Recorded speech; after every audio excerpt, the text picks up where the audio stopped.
ये तो गुलाम थे अंग्रेज के। इन्होंने कहा कि हम तुम्हारी गुलामी करेंगे, हमें जेल से बाहर कर दो, हम तुम्हारे चापलूसी करेंगे, हम तुम्हारे खबर हिंदुस्तान की जो मौजूदा हालात है वो खबर तुम तक पहुंचाएंगे, हमें तुम फंड दो। कौन? ये आरएसएस भगवाधारी लोग। इन्होंने अंग्रेज से सौदा किया कि हम तुम्हारे साथ हैं, तुम हमें जेल से निकालो।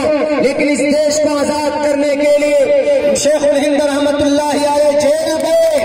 उन्होंने कहा अंग्रेज ने कि शेखुल हिंद तुमको भी नोट की गद्दी देता हूं, ले लो, तुम भी हमारे साथ आ जाओ, अपने जिहाद का फतवा बदल दो। शेखुल हिंद ने कहा मेरे बदन में अगर करोड़ों जान रवादा करते तो एक जान को इस देश की मट्टी की आजादी के लिए कुर्बान कर दूंगा, लेकिन तेरे साथ अपने ईमान का सौदा नहीं करूंगा।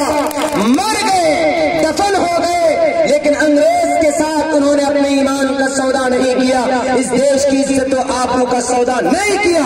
लेकिन आरएसएस के लोग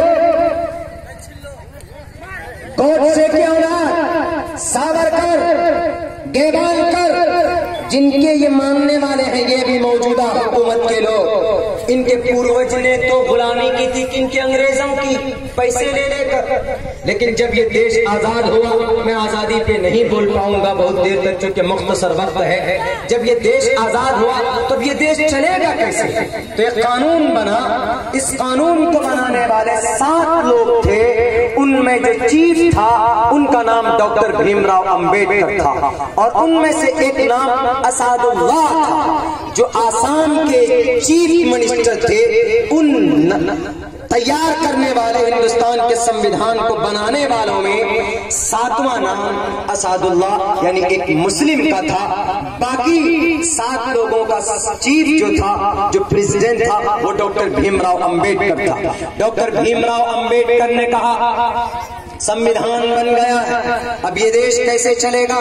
वरना ब्राह्मण कहेंगे कि हम ब्राह्मण, मैं तो ब्राह्मण हूँ, उधर चौधरी कहेंगे कि हम चौधरी हैं, उधर सैयद कहेंगे मुसलमानों में कि हम सैयद हैं, हमको मुखिया का टिकट मिलना चाहिए, एमएलए का टिकट मिलना चाहिए। उधर ब्राह्मण कहेंगे कि नहीं, हम ब्राह्मण हैं, हम गॉड के, परमात्मा के, ब्रह्मा जी के सर से पैदा हुए हैं, हमको कुर्सी मिलनी चाहिए। तो जो संविधान बना, तो संविधान का तमहीद क्या लिखा गया? We the people of India, हम सब हिंदुस्तान के, हम सब भारतीय हैं। और क्या लिखा? आर्टिकल 14 भेदभाव को खत्म किया।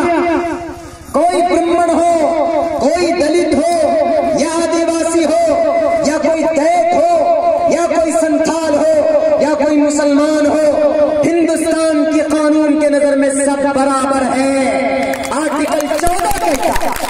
अगर किसी को मालूम न हो तो याद कीजिएगा, हिंदुस्तान का जो संविधान बना, इस संविधान के अंदर पता था डॉक्टर भीमराव अंबेडकर को कि कुछ गद्दार लोग आएंगे, कुछ मोदी, योगी, अमित शाह जैसे जालिम तानाशाह आएंगे, वो देश जात पर बांटेंगे इस देश को। तो आर्टिकल 14 बनाया। क्या लिखा आर्टिकल 14 में?